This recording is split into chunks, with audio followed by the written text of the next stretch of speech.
Honorable Dr. P. Satyalingam, you have 16 minutes.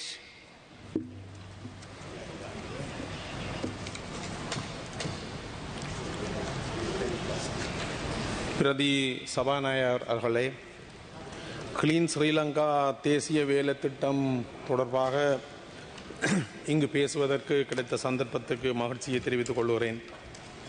இந்த clean Sri Lanka வேலை திட்டம் எங்களுடைய நாட்டுக்கு தேவையான ஒரு வேலை திட்டம்.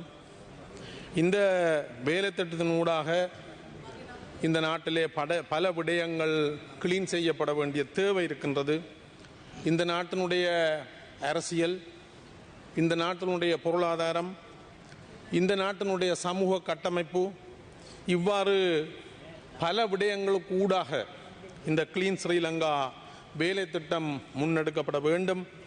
இந்த வேலை திட்டத்திற்கு நாங்கள் நல்ல விடயங்களுக்கு நிச்சயமாக இந்த அரசாங்கத்தோடு சேர்ந்து பணியாற்றுவதற்கு நாங்கள் என்றும் தயாராக இருக்கிறோம். இந்த வேலை திட்டத்தினுடைய தொலைநோக்கு, இந்த வேலை திட்டத்தினுடைய பணிக்கூற்று, அந்த விடயங்களை எடுத்து நோக்கும்போது நீண்ட காலம் நிலைத்திருக்கக்கூடிய சமூக கலாச்சார மாற்றங்களை இலங்கையில் வாழும் மக்களிடையே ஏற்படுத்தல் என்பது இதனுடைய நோக்கமாக இருக்கின்றது. இந்த நோக்கம் என்பது ஒரு இன மக்களுக்குரியதல்ல. இந்த நோக்கம் என்பது இந்த நாட்டிலே வாழுகின்ற அனைத்து இன மக்களுக்குமான ஒரு வேலை திட்டமாக கருதி உங்களுடன் பணியாற்ற நாங்களும் விரும்புகின்றோம். இந்த வேலை திட்டத்தினுடைய குறிக்கோள், ஆப்ஜெக்டிவ்ஸ், மிகவும் பிரயோஜனமான ஆப்ஜெக்டிவ்ஸ் அல்லது குறிக்கோள்கள் இந்த திட்டத்திலே நீங்கள் காட்டியிருக்கிறீர்கள். இந்த திட்டத்தின் ஊடாக இந்த திட்டத்தை நடைமுறைப்படுத்துவதற்காக நல்ல நடத்தை மாற்றத்தை ஏற்படுத்தாமல் நாங்கள் இந்த திட்டத்தை முன்னெடுக்க முடியாது. உங்களுக்கு தெரியும், நடத்தை மாற்றம் என்பது இது ஒரு லாங் ப்ராசஸ், உடனடியாக ஏற்படுத்தக்கூடிய ஒரு விடயம் அல்ல. இந்த நடத்தை மாற்றத்திற்கு நீண்ட காலம் எடுக்கும். ஆகவே இந்த நடத்தை மாற்றம் என்பது எங்களில் இருந்து தொடங்க வேண்டும் என்று நான் நினைக்கின்றேன். இந்த நடத்தை மாற்றத்தை நாங்கள் முதல் செய்து காட்ட வேண்டும் என்று நான் நினைக்கின்றேன். இந்த கிளீன் ஸ்ரீலங்கா திட்டத்தினுடைய ஒரு பவர் பாயிண்ட் பிரசன்டேஷனை பார்க்கக்கூடியதாக இருந்தது. நல்ல விடயங்கள் அதில் குறிப்பிடப்பட்டிருக்கின்றது. தவறுதலாக என்னவோ 2 மொழிகளில் மாத்திரம்தான் அந்த பிரசன்டேஷன் செய்யப்பட்டிருக்கிறது. தமிழ் மொழியை எங்கு காணவில்லை. ஆகவே அந்த நடத்தை மாற்றத்தை நாங்கள் ஆரம்பிப்போம். அந்த திட்டத்திலே தயவு செய்து இதனை குற்றமாக சொல்லுமில்லை, தமிழ் மொழியையும் உள்ளடக்குங்கள். நடத்தை மாற்றம் நீண்ட காலம் தேவை என்று சொன்னேன். ஆகவே எதிர்வரும் காலத்திலே எங்களுடைய நடத்தை மாற்றப்பட்டு தமிழ் மொழி அங்கு சேர்க்கப்படும் என நான் நம்புகிறேன். அரசாங்கத்தினுடைய பல வேலை திட்டங்கள், அந்த சொற்களை பார்க்கும்போது மக்களுக்கு அது புரியுதில்லை. குறிப்பாக தமிழ் பேசுகின்ற மக்களுக்கு அந்த சொற்களினுடைய அர்த்தம் புரிவதில்லை. ஒரு வேலை திட்டத்தினுடைய தலைப்பு புரியாமல் அந்த வேலை திட்டம் எவ்வாறு வெற்றியளிக்கும் என்பது சந்தேகத்துக்குரிய விடயம். உதாரணத்துக்கு சொல்ல போனால் அசுவெஸ்மென்றார்கள். அதன் தமிழாக்கம் என்ன? வடக்கு கிழக்கு பிரதேசத்திலே 16வது திருத்தச் சட்டத்தின் ஊடாக அங்களுடைய தமிழ் பேசும் மக்களுடைய அந்த பிரதேசங்களில் ஆட்சி மொழி தமிழ்.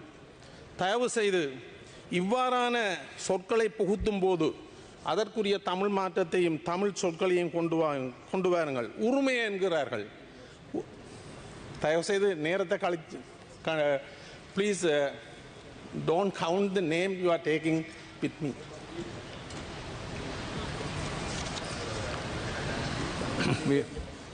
ගරු මන්ත්‍රීතුමාගේ ප්‍රශ්නයට මම කෙටි පිළිතුරක් දෙන්න හදන්නේ ලැන්ග්වේජ් ඉෂුව එක ගැන. ඒකට යන කාලය ආණ්ඩු පක්ෂයෙන් ගන්න එතුමාගෙන් කාලය ගන්න එපා. ගරු මන්ත්‍රීතුමනි, ක්ලීන් ශ්‍රී ලංකා වෙබ්සයිට් එක දැන් අපි ගත්තා නම් ඒක දෙමළ භාෂාවෙන් සහ සිංහල භාෂාවෙන් තිබෙනවා. මම දැනගන්න කනගාටු වෙනවා ඔබතුමා කියපු කරුණ ගැන. මම දැනගන්න කැමතියි මේ දෙමළ භාෂාවෙන් නැතුව ඒ PowerPoint presentation එක කවුද කළේ, කොහෙද කළේ කියන. I can share with you that presentation. What I got actually, I can share with you that presentation. It is the official presentation made by the government, I think. But honorable member, you mentioned here in that PowerPoint presentation, it was only English and single. So this is a very big insult for us, and even for it's a discrimination against the Tamil people also. So we would like to know which institute, which government institute did this wrong PowerPoint presentation. Please. I will share with you. We will correct. Thank you. You may proceed, honorable member. அதே போல உரிமை என்கிறார்கள், ஒபட்டகையாக் என்று சொல்லுகிறார்கள். இதனுடைய தமிழாக்கத்தையும் நீங்கள் அந்த திட்டங்களிலே சேர்க்கும் போது என்ன திட்டத்தை நோக்கி நாங்கள் போகிறோம் என்பதை தமிழ் மக்கள் அல்லது தமிழ் பேசுகின்ற மக்கள் புரிந்து கொள்வார்கள். அதே போல இந்த அரசாங்கத்திலே நாங்கள் பல நல்ல விடயங்களை எதிர்பார்த்து நிற்கின்றோம். உதாரணத்துக்கு நான் சொல்ல போனால், மத நல்லிணக்க அமைச்சை ஏற்படுத்த வேண்டிய இடத்திலே பௌத்த சாசன அமைச்சு உருவாக்கப்பட்டிருக்கிறது. முன்னைய அரசாங்கங்களிலே இந்த 3 இனங்களுக்குமான தனித்தனி அமைச்சுகள் இருந்தது. ஆனால் இப்போது பௌத்த சாசன அமைச்சு மாத்திரம் காணப்படுகிறது. கிளீன் ஸ்ரீலங்கா வேலை திட்டத்தில் நான் நம்புகிறேன் நீங்கள் அந்த அமைச்சை மத நல்லிணக்க அமைச்சு என்று ஏற்படுத்தி அனைத்து மதங்களையும் சமமாக மதிக்கக்கூடிய வகையிலே அந்த திட்டத்தை முன்னெடுப்பீர்கள் என்று நான் நம்புகிறேன். அதே போல இரண்டாவதாக குறிக்கோள் மக்களின் வாழ்க்கை தரத்தை பேணுதல். இந்த வேலை திட்டம் 33 முக்கிய பில்லர்ஸ் தூண்களுக்கு ஊடாக எடுத்து செல்லப்படுகிறது. Social, environmental, ethical. இது நல்லபடியாக இதில் முதலாவதாக சோஷியல் பில்லரை எடுத்து பார்த்தீங்கன்னு சொன்னால் அதில் பல விடயங்கள் குறிப்பிடப்பட்டிருக்கின்றது. சுத்தம் சம்பந்தமாக கூறப்பட்டிருக்கின்றது. இன்று இந்த நாட்டிலே முக்கிய சுகாதார பிரச்சனையாக இருக்கின்ற டெங்கு ஒரு பாரிய பிரச்சனை, இலங்கை முழுவதும் உள்ள பிரச்சனை. ஆனால் நாங்கள் எங்களிடமிருந்து இந்த வேலை திட்டத்தை முன்னெடுக்க வேண்டும் என்று சொன்னதுக்குரிய காரணம், இன்று அரசாங்க திணைக்களங்களிலே பார்த்தீர்களானால் அங்கு பெருமளவான டெங்கு நுளம்பு பெருகக்கூடிய இடங்கள் காணப்படுகிறது. ஆகவே இந்த வேலை திட்டத்தை நாங்கள் மீண்டும் சொல்லுகிறேன், எங்களிடமிருந்து இந்த வேலை திட்டங்களை நாங்கள் முன்னெடுக்க வேண்டிய தேவை இருக்கின்றது. அதே போல நாங்கள் பாதுகாப்பு, வீதி போக்குவரத்து சம்பந்தமாக பல விடயங்களை அமல்படுத்துகிறீர்கள், நல்ல விடயம். ஆனால் இன்று 60-70 பேசஞ்சர்ஸ் ஏற்றி கொண்டு டிரைவர் எந்த நேரம் டெலிஃபோனில் தான் இருக்கிறார், மொபைல் ஃபோனில் பேசிக்கொண்டு தான் டிரைவிங் நடக்குது. அந்த பஸ்ஸில் இருக்கிற டிரைவருக்கோ அல்லது அங்கே இருக்கிற பேசஞ்சர்ஸுக்கோ பிரயாணிகளுக்கோ அங்கே பேச முடியாது. பாரிய சத்தத்திலே பாட்டு போடுகிறார்கள். பின்னால் வார வாகனம் அடிக்கிற ஹோன் கூட அந்த டிரைவருக்கு கேட்காது என்று நான் நம்புகிறேன். அவ்வளவு மோசமான செயற்பாடுகள் வீதி போக்குவரத்திலே இடையூறுகளை ஏற்படுத்துகின்றது. பாதுகாப்பற்ற ரயில் கடவைகள், பெருந்தொகையான ரயில் கடவைகள், பாதுகாப்பற்ற ரயில் கடவைகள் இருக்கின்றது. ஒவ்வொரு நாளும் அதனால் பலர் இறப்பதை நாங்கள் பத்திரிகைகள் ஊடாக காணக்கூடியதாக இருக்கின்றது. கிளீன் ஸ்ரீலங்கா வேலை திட்டத்திலே இவ்வாறான பிரச்சனைகளுக்கு நீங்கள் தீர்வை காண வேண்டும் என்று நான் கேட்டுக்கொள்கிறேன்.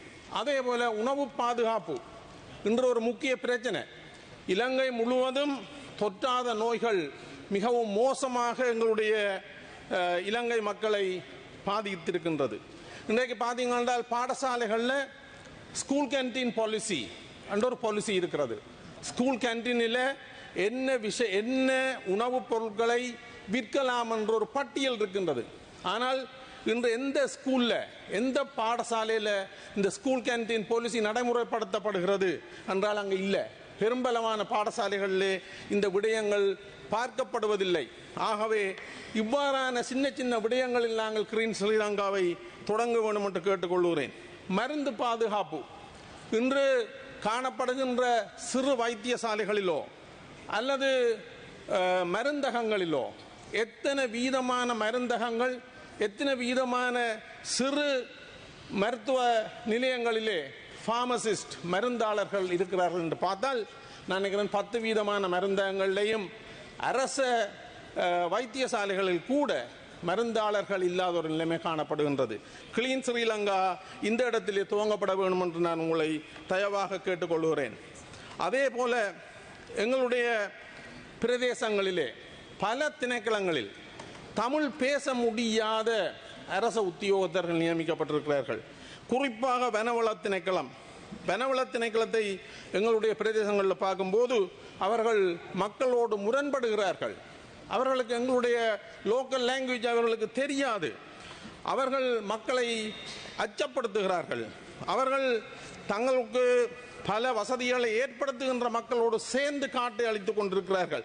இன்று காடு அழிப்பு எங்களுடைய நாட்டினுடைய சுற்றுச்சூழலில் பாரிய பாதிப்பை ஏற்படுத்துகிறது.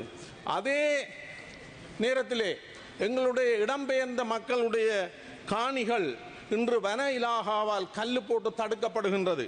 அங்க மக்கள் உள்ளுக்கு தங்களுடைய சொந்த காணிகளுக்கு போக முடியாமல் இருக்கின்றார்கள். இந்த இடத்திலே கிளீன் ஸ்ரீலங்கா வேலை செய்ய வேண்டும் என்று நான் கேட்டுக்கொள்கிறேன். அதே போல முறையற்ற கழிவகற்றல் பாரிய பிரச்சனையாக இருக்கின்றது. இன்றைக்கு கார்பேஜ் மேனேஜ்மெண்ட் நடக்கவில்லை, கார்பேஜ் டம்பிங் தான் நடக்கிறது. இதால் எங்களுடைய சூழல் மாசடைதல் மிகவும் மோசமான முறையிலே பாதிக்கப்படுகின்றது. ஆனபடியினால் நாங்கள் இந்த கிரவல் அகழ்வு என்ன ஒரு முக்கியமான பிரச்சனை. பெர்மிட் எடுக்கிறார்கள், கிரவல் அகழும் போது அந்த கட்டுப்பாடுகளை அவர்கள் பயன்படுத்துவதில்லை. மிகவும் ஆழமான குழிகள் ஏற்படுத்தப்படுகின்றது. மக்களும் மிருகங்களும் அங்கு விழுந்து சாகின்ற நிலை காணப்படுகின்றது. தயவு செய்து கிளீன் ஸ்ரீலங்கா இந்த இடத்திலே நீங்கள் நடவடிக்கைகளை சுற்றுச்சூழல் அமைச்சர் இதில் கூடிய கவனம் செலுத்த வேண்டும் என்று நான் கேட்டுக்கொள்கிறேன். இன்று வைத்தியசாலைகளில் எமர்ஜென்சிக்கு வார பேஷண்ட்ஸை பார்த்தீங்கள் என்றால் எங்களுடைய பிரதேசங்களிலே ரோட் டிராஃபிக் ஆக்சிடென்ட் வீதி ஒழுங்கு மீறுகிறதால ஏற்படுற விபத்துக்கள் மிகவும் மோசமாக இருக்கின்றது. எங்களுடைய பிரதேசங்களிலே ரோட்டில் கால்நடைகள் படுத்திருப்பது இதற்கு ஒரு முக்கியமான காரணமாக இருக்கின்றது. ஏன் கால்நடைகள் ரோட்டுக்கு வருகின்றது? அவர்களுக்கு மேய்ச்சல் தரை இல்லை. வனவள திணைக்களம் மேய்ச்சல் தரையை அரச திணைக்களங்கள் உருவாக்குவதற்கு தடையாக இருக்கின்றது. மேய்ச்சல் தரைகள் இல்லாத காரணத்தினால்தான் இந்த விலங்குகள் கால்நடைகள் ரோட்டுக்கு வருகின்றது, நிறைய ஆக்சிடென்ட் நடக்கின்றது. ஆனபடியால் இந்த இடத்துல கிளீன் ஸ்ரீலங்கா நடவடிக்கை எடுக்கப்பட வேண்டும். இந்த சின்ன சின்ன விஷயங்களை நாங்கள் முதல் நடைமுறைப்படுத்துவோமாக இருந்தால் நிச்சயமாக கிளீன் ஸ்ரீலங்கா ஒரு வெற்றிகரமான திட்டமாக வரும். அதே மாதிரி பார்த்தீங்கன்னு சொன்னால் அத்துமீறிய கட்டிடங்கள், இன்றைய ட்ரைனேஜ் இல்லை, வயல்வெளிகளிலே மண்ணை நிரப்பி வீடு கட்டுகிறார்கள். நாங்கள் கிளீன் ஸ்ரீலங்கா கவனம் எடுக்க வேண்டும்.